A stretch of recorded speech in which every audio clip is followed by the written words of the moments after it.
Hey there, we're back. It's another episode of Sounds Like Adventure. It's me, your host and DM, Jack. Hey. And yes, we're back once again doing something slightly different this week because today I'm joined in the intro by Jacob and Derek. Hey, guys. Hello. So we have no D&D this week, but we didn't want to leave you guys with no episode. So we're bringing you some hot behind-the-scenes action over here.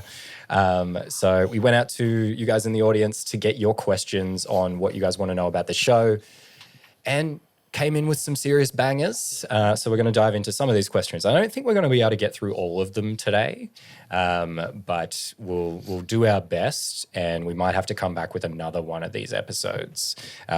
So let's get started over here. Where should we start, guys? Is any of these questions striking your guys' fancy? Where do you want to go? Let's start at the top. Let's start right at the top, I reckon, because I know full well that all of us are very different on this aspect. So this one comes from Captain Bovine on Instagram. How much prep do you put into your sessions and what do you prep for? Yeah, see, and this one's a good one because I know full well what Jack's DM prep looks like to some degree. And he knows what mine looks like. And Jack knows what mine look like. But I feel like we all approach this quite differently. So I think this is fun to do. Okay, who wants to go first? Jacob, let's go. You first, right? Okay. My prep has evolved drastically over the last couple of years, I think. And I think that's very much influenced by Jack and seeing how Jack preps and how Jack runs a session. My prep used to be maybe $4 dot points or bullet points. And then I would just improv everything. And that was it. Make no notes, all in the noggin. And that was it. Nowadays, I almost write it similar to a play, where I use a 3-act formula so that no matter what I'm prepping, I can just sort of paste that information in. And it makes it a lot easier to prep stuff. There is still a significant amount of improv in that. But those bullet points are now, they have more depth to them. I definitely leave a lot out of my head than I used to. That is, yeah, there's a lot to be prepped with my style, definitely. Yeah. I'll go last because I think it's coming from I can cover a Sounds Like Adventure perspective. So, Derek. I think I do too much. I break it down to almost like, it goes to like a script almost, where I write down exactly what the NPCs are going to say. And then I do it, and then I break down like what the scene is going to look like too, and then it goes further down. But then I leave spaces for kind of like, if you read it, it'd be kind of like NPC 1 says this. Then I have like the star symbol, and it's just kind of like let party ask questions, and then under that I might have like a whole group of dot points. Or I'll have a specific answer that the NPC is going to say. But of course, being that they could ask a random question, I'm going to have to change it on the fly.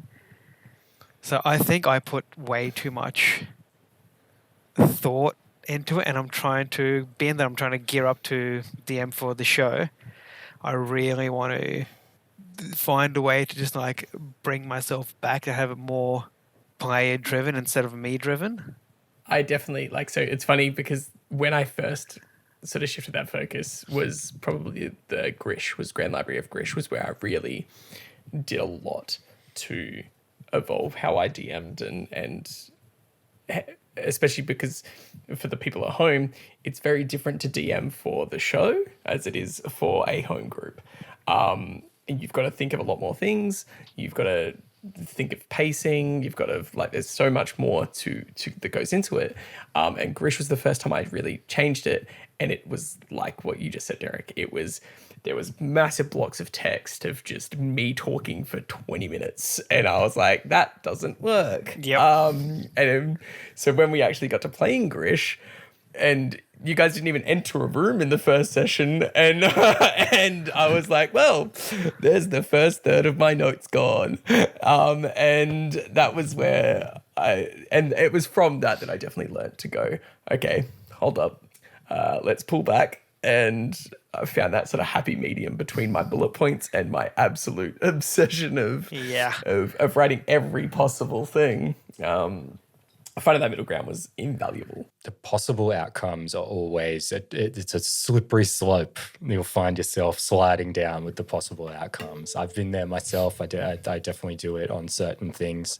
But yeah, Sly Flourish talks a lot about avoiding possibilities and trying to just leave things open as much as you can. But yeah, sounds like adventure prep. Whew, strap the in, boys. There is a lot. There is too much prep for Sounds Like Adventure. Talking like monologues, dialogue, scene descriptions, cliffhangers, but some potential outcomes that may never happen. All that kind of stuff is written down, is thought about, is me in the fetal position in this very room being like, why won't the words work? Oh, God, it kills me every week. Yep. That's why the fortnightly show, it's freaking tough, guys. It's so hard out there. Yeah. It's hard out here for a DM, that's for sure.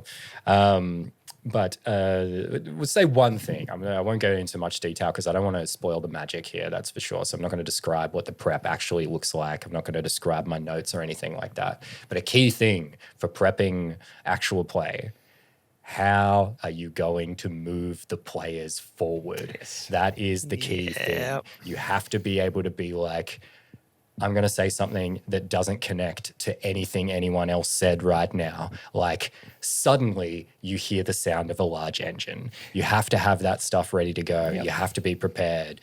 And those things are the things that hit the most important thing for actual play, pacing. You have to know when you're going to get out, and you have to know the way you're going to get out. If you have those things, you stay on time, you finish on time, everyone leaves, nobody's spouses are upset at them. It's all good.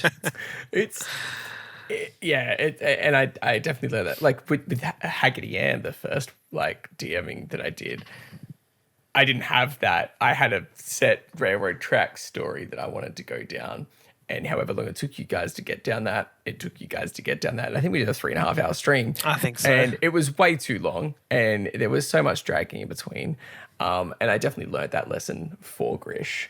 And even to the point where in my notes, in my Act 1, 2, 3, they would be split up into the session times and like, okay, spend 20 minutes roughly on this and roughly 40 minutes on this, spend.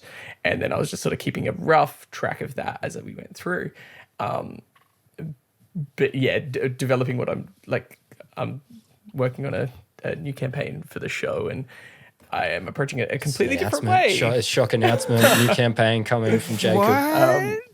No, about this. We're talking about this soon. But anyway, go on about what you were saying. Yeah, like I've approached it completely differently. It's definitely been more about, I have almost worked backwards for each session I've looked at so far and gone, here's where I want them to start, here's where I want them to finish, and then start filling out the middle, as opposed to being like, okay, what happens after this, and moving down the list.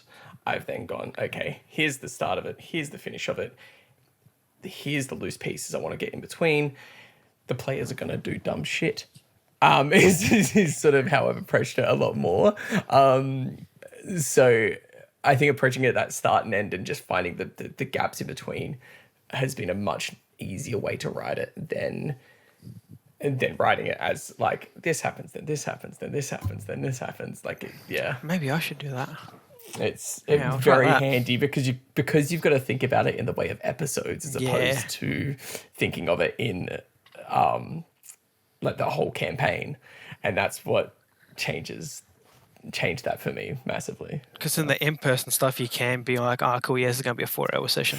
In the in-person stuff, I would still do my 4 dot points and I would just improv it. I would. You just end it wherever it ends Exactly. in an in-person session. You're just like, everyone seems tired. Let's go. Let's go home. We've had the Yeah. snacks. We've drank. We're going.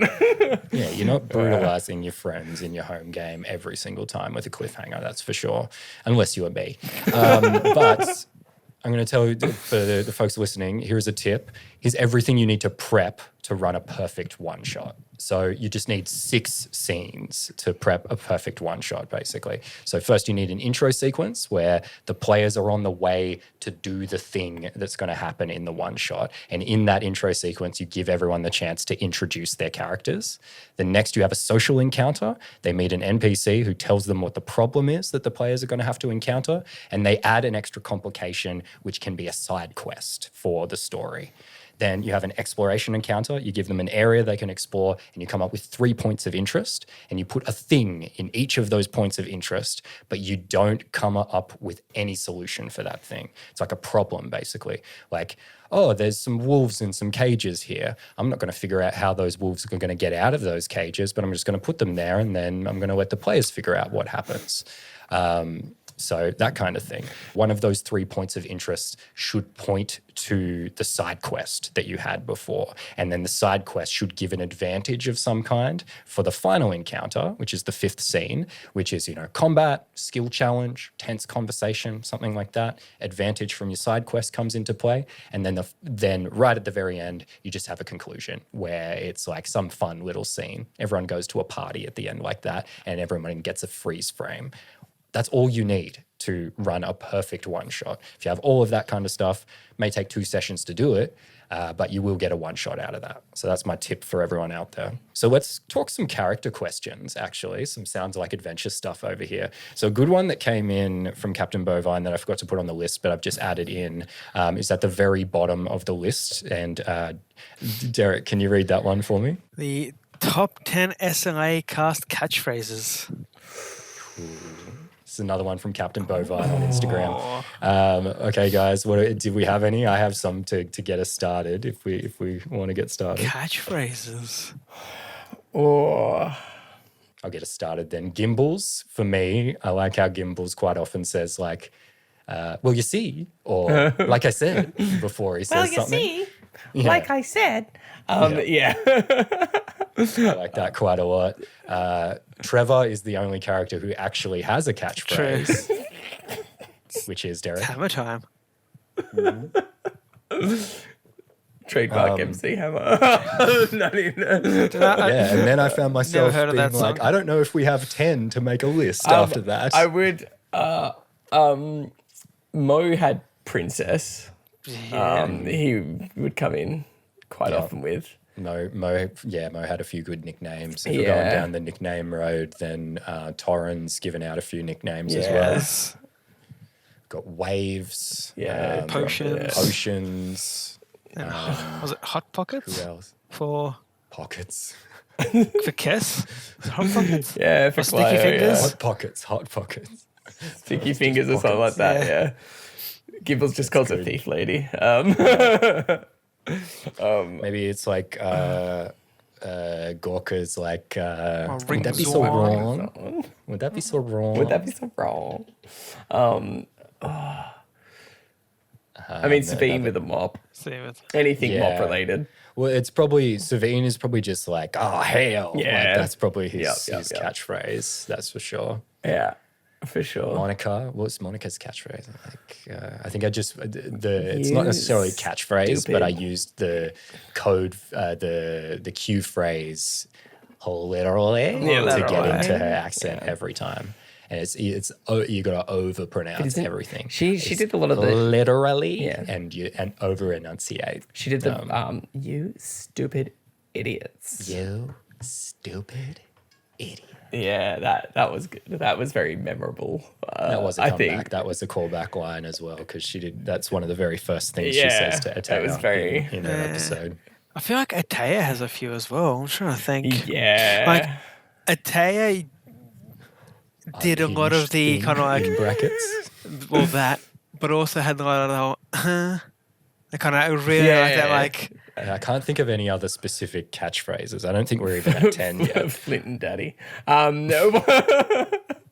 Oh, No, he did have one. He's like, Uh, Daddy always said. Yeah, he It's was that always kind of is thing. like Daddy always he said did. stuff. Yeah.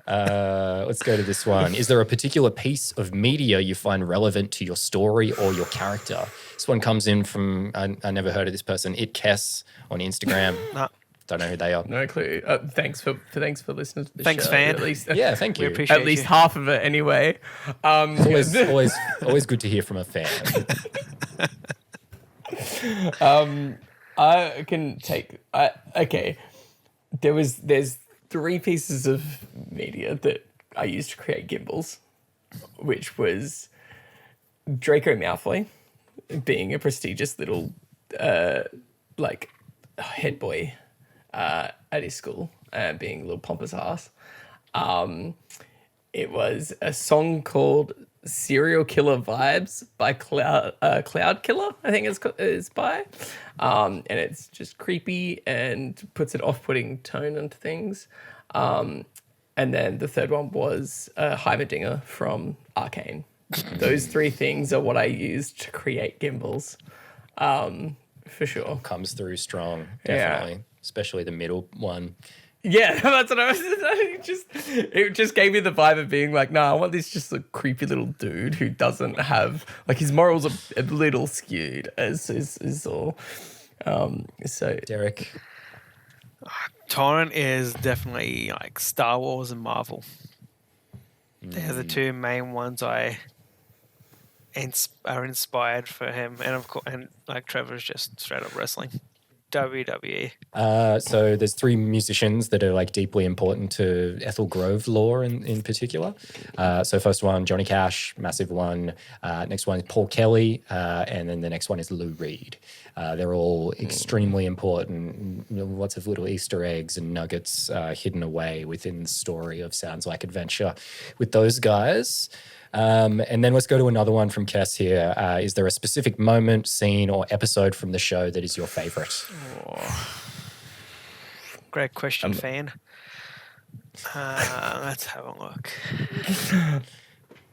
We know it's you, Kess. We appreciate it. Hope you're enjoying Japan. this definitely doesn't come from a place of jealousy at all. But I want to go to Japan. I will say, I think for me, 2 that are my favorite. One, me successfully using Arla as a weapon, Flint as a weapon when he wasn't there for the first combat scene we did. That was insane. Many times. That was just very funny to me that he wasn't there but killed many people. And it somewhat shaped his character going forward somehow. Very funny. But I think one of the favorite moments from the show is definitely the second last episode of Space Like, because that is super impactful to, I think, every character in that campaign. What happens in that one for anyone who doesn't know the order? That is the goodbye and the talk with Flint after he breaks and everything like that. And for Is that the episode after Atea was shot? Is it yes, that one? Yeah. and all of us were in genuine tears when we recorded that, and it was I think some of the best role playing that we have put out for the show. And it was just well done by Jack scene setting it and all the players putting it in. I think it was just, definitely my favorite moment by far. That's on my list as well. Yeah. The episode after Atea was shot, I think that is, mega impactful. I was just sort of hanging out in the background for that one while you guys were just role playing your hearts out. It was pretty emotional. One of my favorite episodes, one of the favorite things I've ever done is that episode, how that one came together. Yeah. Derek? Yeah, it's standout for me as well. But if we want to go like the funny one, I would have to say the funnest for me would be the "Thank God You're Here" moment with Trevor and Mo. That was so much fun to do. That was so much fun. That one there. It was good. That was very fun. That was so good. I love that. That's for anyone who didn't listen to the first 2 seasons wrestling of the one, podcast. that's a trope we established early on, where players would go into situations not realizing what was about to happen, and then it would just become an episode of Thank God You're Here, the TV show, the Australian comedy from the early 2000s. So that was very fun. I will. And this is like a bottom of the barrel pull. One other moment is when we did Sounds Like Relict, and the amount of times I got Chris to like hang his head in dismay because I used his rules against him. He just broke the game constantly. Yeah, I was like, Chris, you need to stop giving me so much leeway, my man, because I am. Got to play test the rules, right? Just being helpful. So yeah, that was on my list. Episode after Ateo was shot. That was a real banger. So funnily, all the ones that I came up with came from Space-like Adventure, though I've just thought of another one that I really like. So the scene where Ateo asks Savine for the gun, I think is one of my favorites ever. That was a good one. Man, but it's just like Clint Eastwood, right? Like, you want to shoot Clint Eastwood? Clint Eastwood. He's been dead for hundreds of years. So funny. God, not to just talk about my own joke, but man, it really tickled me. One of the funniest things I've ever seen. It was so funny. Then on the opposite side of the spectrum, when Flint meets his dad, he's also insane. That was some of my favorite role play ever to do. Yet again, watching Ateo sort of try to justify Pope and it all falling apart right in front of her face. I think that was really, really cool as well. Just that whole era. Space Life was there was so much in that episode. That was a real heavy hitter. Yeah. With the Pope stuff just being the biggest a-hole in the world. It was very funny. What kind of organization is he running over there? Right? He's just pranking everybody, hiring people because they got funny names. He's the best. And then the security guards are just like gambling off the recordings of people getting fired and the reactions of them, kind of like, and then Kes realizing that security guard did get fired, true. to be fair, for that creepy security guard. Oh God, actually, that's another amazing moment that I think about so much is the bit where. So the backstory for this, right? The moment where Ateo thought she was going to seduce the creepy guy. So Kes had been asking for so long to seduce somebody in the campaign. And I was like, okay, here you go. And gave her the grossest dude in the world. And my God, that line delivery of, well, is my favorite thing. What's a pretty thing like you doing advice like this? Just like trying to make it sound the creepiest and grossest thing that I've ever done. And then for Ethel Grove stuff, actually, some stuff popped into my head. Episode 1 of the new Ethel Grove season, when we just go around to all the different characters, we're whipping around to all these different parts. It's like super dynamic. And then that ending of Arlo's, of Eustace flying out of the well, all that stuff, Gimbals getting mugged, and like all of that seeming kind of small stuff becoming this massive story that we're now in now, where it's like the whole first arc of the campaign was literally you guys trying to get the luggage back that Gimbals had stolen in the first episode of the show, or it might have been the second episode. I can't remember which one exactly. So I really, really love that. And then last thing is me just brutalizing Jazzy as Vanek Blackmane just coming in and just saying the meanest things that I could possibly think of to say I will to say, poor Jazzy. On that episode, I did have an extreme amount of fun just being the most dismissive little bastard as Gimbals to the elf, the Aarakocra guy. Oh no, he's an elf. Rembrandt Anthony. Rembrandt Anthony, that's it. Yeah. That was very fun to do. So. Yep. So yeah, those are some of my faves from this. Now, we're not going to get through all of these today, guys. We also might have had some confusion from Kieran Rao on Instagram because he submitted a bunch of questions about BTS, the band. Like he wants to know when BTS wrote Butter, do you think they knew how popular it'd be? Who is your favorite member of BTS? I like Jimin. I don't know who Jimin is. Should BTS be in K-pop Demon Hunters sequel? And why is the answer obviously yes? K-pop Demon Hunters is a great movie. I love that. That's awesome. It was good. Yeah. It's about where my knowledge ends. Yeah, well, K-pop's big in my house, definitely. Like my wife and daughter are into it. So I hear a lot of Butter. I also hear a lot of that song Golden from K-pop Demon Hunters at the moment. So look, I'm a fan. It's good stuff. But sorry, Behind the scenes. These questions. I reckon they knew how popular Butter would be, to be fair. Yeah. What do we? I heard a story because I watched an interview with the K-pop Demon Hunters women who sing the song because they actually wrote the singer is the one who wrote that song Golden. So she was talking about recording the song. She recorded it in some vocal booth or some studio in Korea, and she said she saw a ghost while she was in the studio. And then just in passing, she goes, but it's fine because in Korea, if you see a ghost when you're doing a recording, it's going to be a hit, which to me is the most insane statement I've ever heard. And is also a D&D campaign that I want to play where ghosts influence life on this scale where it's like good luck to see a ghost for some reason. So that's unrelated to BTS, but shout out to them.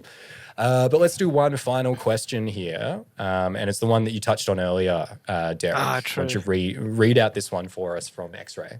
Who's your dream player and dream DM? If you could pick anyone in the world, who would you have lead the story for you, and who would you like to lead the story for? That comes in from X-Ray, does. aka Alex on Discord. Good old X-Ray. Thank you, Alex. What do you reckon, guys? Favorite players? Like, we should say, first off, we are incredibly lucky because we already have our dream players and we get to play with them every week because the best thing to have in D&D are, like, good friends that you care about. Yeah. And we are very fortunate to have that already. So we are, our cup overfloweth with good D&D. 1,000%. So we're just talking, like, you know, dream people would be fun to play with, basically. I think Dream DM is an obvious one, I think, and Brennan Lee Mulligan sits at the top of that list for me every day of the week. Thought you'd say me anyway, but that's fine. You just covered that with the friends and Yeah, that's why I'd be so powerful if you still said it. but I mean, yeah, that what a master storyteller in any aspect, and just a fun storyteller. He understands the gravity of a character's impact in the world and things like that. Just, yeah, I don't think that needs a great deal of explanation, to be fair. Dream player is a hard one. Dream player is hard. Mm-hmm. Well, Derek, do you have a DM one that you can think of while Jacob's thinking dream player? I do, and it's completely random and left field. I want to say Vin Diesel. Oh, that is a good I pull. got to change my answer now, Derek. That is what a the good hell? pull. I reckon it would be so good to have Vin Diesel because he's he's a massive like gamer nerd. He's for the 30th anniversary celebration of D&D Adventures, I think it is. He wrote the foreword for that. So that's like his own words how D&D. I think it's like how D&D helped him shape things and everything. Yeah, he's notably a famous D&D player, Yeah. but I don't know if he's ever been an actual player or anything No. like that. Unlike your I Joe think he was. He was in. Manganiellos. I think he was in a one shot thing on the Dungeons and Dragons YouTube. Once He's too off. powerful. He's too powerful to be contained in an actual play. I reckon it would be He'll just good DM. he'll explode. The world will explode. Oh, I will actually. You know what? As a Dream DM thing, one other honorable mention would be Deborah Ann Wall, who was Karen Page in Daredevil, and just watching her run John Bernthal, what D&D was in that little interview, I think she would be so fun to play with. So you hear something in the bushes. What do you do? Yeah, just an like oath. that. Being able to just snap, let's keep you involved, I think is such a powerful ability to have. Yeah. Just to touch on that, I was literally just before we started, we jumped on this call. I was watching the new show that the Dungeons dudes are doing with her, Ginny D, and with Anjali Bhamani. And yeah, holy cow. Like, she is an incredible DM. And that's like, it's like a very stripped down set. They're like just sitting at a table, almost in like a kind of white room. It's really reduced. It's just really high quality footage. And they talk a little bit at the top and then they just start. And she's just like, makes this like turn essentially where she's just like, hey, I'm chatting to like, it's D&D time. And she just Yeah. like delivers this incredible opening monologue. I'm sure she wrote it down at some stage, but she just has it in her brain and she delivers it all. Doesn't look like she's looking at a teleprompter, doesn't look like she's looking at anything. It's truly incredible work by her. So yeah, I'm in agreement. Yeah, I'd love to play in a game with her. But I think I will say for her, I would both DM and player because I've seen her Yeah. as a player as well, and fantastic player. So yeah, Derek, you got a player? I'm not a player, I just crush a lot. Right, if Henry Cavill plays D&D, he does a lot of other nerdy stuff. But if he played D&D, I reckon I'd love to that have would be Henry interesting. Cavill as a player. He plays Warhammer, so Yeah, he like, plays I Warhammer. He does a imagine- lot of Witcher, a lot I of imagine video there's a- games. So I reckon he's dabbled. I reckon. I imagine there's a dabble there Yeah. for sure. Yeah. And I'd be curious. He would go either way for me, where he's like, yeah, I like it, or like, no, I need the rules. I need hard. I want to roll dice. I want to measure distances.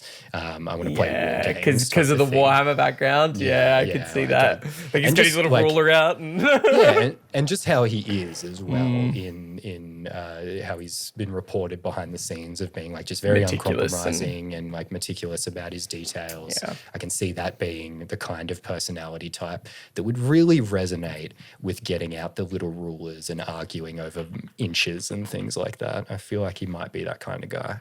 Yeah. Not that I'm not throwing shade. That's a totally valid person to be. True. You can have tons of fun. one other person as a player who I think Brennan's been on record saying it, but Emily Axford from Dimension 20, she knows how to play a character. She knows how to play a character both like on paper and mechanically, and role play as well. And just you could not ask for a better player to craft their character into your world than Emily Axford, I think. Yeah, she seems to be on everyone's list basically. Yeah. Like, you know, you got And for good like reason. her, Abria Iyengar is always getting mentioned as well. She seems incredible to play with. I think Lou Wilson also would be Yeah, super fun. Lou's from fun. the Dimension 20 crew. Zach Oyama. Oh yeah, One Zach. of the funniest people. I love Zach so Derek, much. you have very Zach Oyama energy. Oh, Actually, really? you play very Zach Oyama characters. So you guys might have to fight it out. Yeah, big what's players. yours, Jack? Yeah, who's your? Yeah, so I'll say Australian. I'll stick with Australian folks Oh, for this Tom one. Cardy. Oh, 100%. Yeah, Yes. Tom Cardy would be great. Oh, he was so good.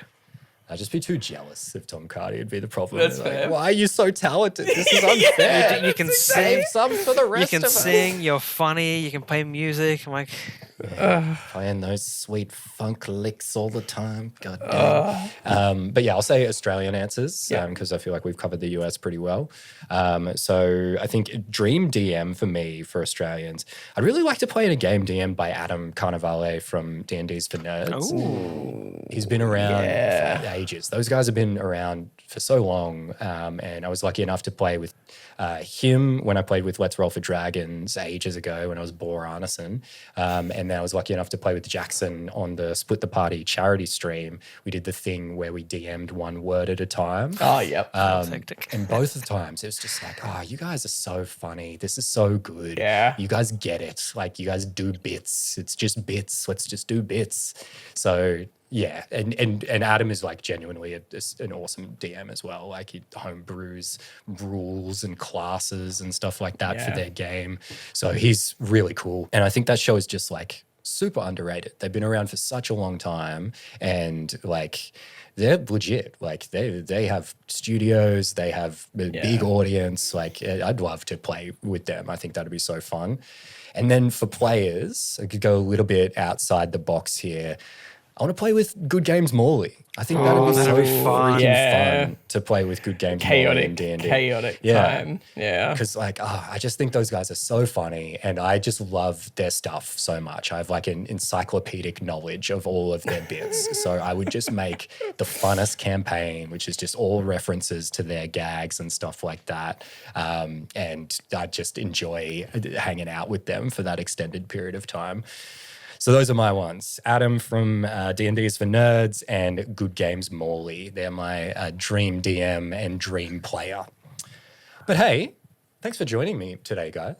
You're welcome. you. Thanks for having. We didn't make it through all our questions. And we're taking a little pause from actual play at the moment. We had a couple of one-shots planned, but just to be totally honest with everyone, my work has kind of exploded in a big way at the moment, and I really need to be doing work stuff. I don't really have enough time for extra Sounds Like Adventure, so we're going to be doing some different actual play stuff. Jacob will have a big reveal to talk about at some time soon when we're ready. Very, very soon. So exciting stuff in the works, but in the meantime, we'll do some more stuff like this popping up in the feed. You'll hear some more behind the scenes stuff. Hopefully we can get the other guys here to jump in on that, because it'd be great to hear everyone's opinion. And we got a ton of questions, so we didn't get through anywhere near all of them today. So we'll be back to do that. But guys, thanks for joining me today. Thank you. Thanks. Thanks, Jack. Thank you, Jack. And in the meantime, we'll catch you in the next episode of Sounds Like Adventure.